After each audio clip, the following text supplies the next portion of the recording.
Good afternoon, this is Volt News Network, and these are your top stories today. We hope everyone had a fun Halloween, and let's jump into our stories. WeWork, once a highly valued startup company that provides flexible communal rented workspaces, plans to file for Chapter 11 bankruptcy as early as next week. This comes as the company struggles with massive debts and falling revenues. WeWork missed an interest payment of $20 million to bondholders that was due on October 2nd. It negotiated a 7-day extension to avoid defaulting but still plans to file bankruptcy. The company had been valued at $47 billion in recent years, fueled by venture capital investment. However, it now has substantial lease obligations totaling around $25 billion through 2027, while holding 777 locations worldwide. It only had around $205 million in cash left as of June. Bankruptcies have begun rising in the U.S. for the first time in 13 years, following high interest rates and inflation that have squeezed businesses. The Federal Reserve has aggressively raised rates this year in an effort to curb inflation, putting pressure on all forms of debt. WeWork joins other startups struggling as access to easy capital dries up in the current economic environment. Tesla has prevailed in the first U.S. jury trial over allegations that defects in its autopilot driver assistance system led to a fatal crash. The trial centered on a 2019 crash in Riverside County, California, that resulted in a death after a Tesla Model 3 veered off a freeway, slammed into a tree, and burst into flames.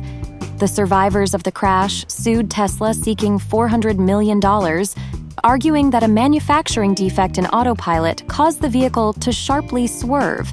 However, Tesla contended that Lee had been drinking alcohol prior to the crash and that there was no evidence autopilot had been activated.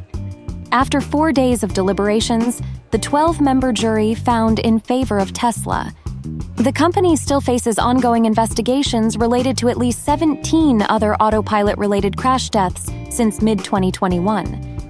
Several additional lawsuits over fatal crashes are also headed to trial in coming months. The House Committee on China has introduced new legislation aimed at banning the use of Chinese-made drones by federal government agencies and departments. Called the American Security Drone Act, the bill was introduced on Wednesday and is the latest effort by lawmakers to restrict the purchase and use of drones produced by Chinese companies due to national security concerns. The committee argues that the use of Chinese drones could help support China and pose risks to U.S. national security by potentially allowing sensitive data collected by the drones to make its way back to the Chinese government. The largest and most prominent Chinese drone manufacturer is DJI, which makes almost all of the drones sold in America.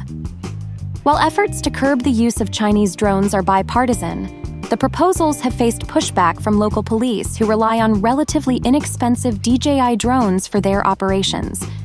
Banning federal agencies and departments from using Chinese drones is aimed at reducing security risks, but will require these entities to procure potentially more expensive drones from domestic manufacturers instead.